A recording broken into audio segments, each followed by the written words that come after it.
Okay, raise your hand if this sounds familiar.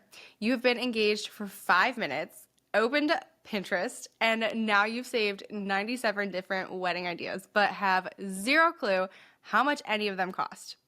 Then you Google wedding budget calculator, and suddenly you're staring at numbers that make you want to elope in Vegas. I've been there, and I know why so many couples blow budgets without meaning to. It's because they're using cookie cutter budgets that don't actually fit their guest list, their priorities, or their real lives. Today, I'm going to fix that for you, and by the end of this video, you'll know exactly how to build a realistic, personalized wedding budget that works for you. And if you don't know who I am, my name is Marie Hansen. I have been a wedding planner since 2019, and I was a COVID pandemic bride myself. I created Better Budget Weddings to be the resource I wish I had. Real advice, expert support, smart planning tools, and zero pressure to overspend.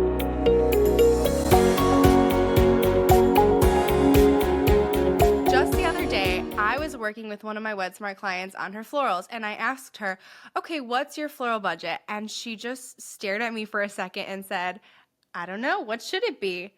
So I paused and said, well, what can you afford? We don't make the budget fit the details, we make the details fit the budget.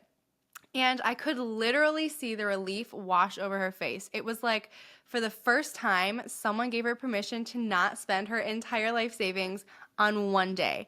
And that's when it hit me. Most couples aren't just struggling with the numbers, they are struggling with pressure. And that's exactly why I created the framework I'm teaching you today, to take that pressure off and give you a system that actually works for you. I'll show you a simple, realistic way to build a wedding budget that fits your life. No generic calculators, no guilt. We'll set your total, pick your priorities, do the per guest math, and bake in the sneaky costs so you're not completely blindsided. Step 1 is to start with your total number. So first we need to figure out the total budget, but don't just pick a number out of thin air. Here's how to do it. You need to look at your savings. How much can you realistically set aside between now and your wedding? Talk to family. If they're contributing, confirm exact amounts early and set a hard cap. Decide we will not go over this number limit. Getting crystal clear here sets you up for success later down the line. Number 2 is to prioritize your non-negotiables. So this is where most couples blow their budget, trying to give everything equal weight. I want you to ask yourself, what are your top 3 non-negotiables? What are the nice to haves? And what could you completely cut without regretting? So for example, if you care most about an amazing food and gorgeous photos, allocate more there and trim elsewhere. If flowers aren't important, spend less guilt-free. Step 3 is to calculate your per guest cost. So here is where most budgets spiral, guest count creep. You need to take your total budget and divide it by your expected guest count, and that's your per guest cost. So, for example, if you've got $20,000 for 100 guests, you're working with $200 per person. If you invite 25 more people, that's an extra $5,000. So this one number really does make decision making so much easier. Another couple came in with a $20,000 budget and a 175 person guest list, and they kept asking, why does it just feel so expensive? So we did the math, and 20,000 divided by 175 is about $114 per person. And that has to cover catering, rentals, service fees, everything that scales with guest count. So to help them see the options, we used my custom wedding planning GPT, the one that my members use, to model different scenarios. So we typed something like, recalculate if we drop from 175 to 150 guests, keep the live band and dessert bar, and $20,000 as the total. And it calculated updated catering, rentals, service charges, and showed the savings that could fund the photographer that they really, really wanted.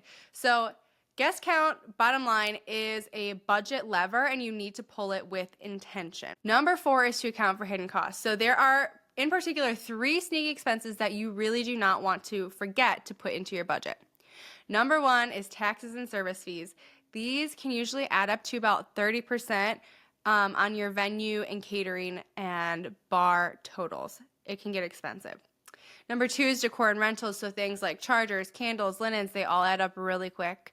And then also vendor tips and overtime. They are easy to forget, but they hit the final bill. So accounting for these things up front keeps you from blowing your budget later on. All right, so I know that was fast, but if this video gave you a few aha moments, don't stop here.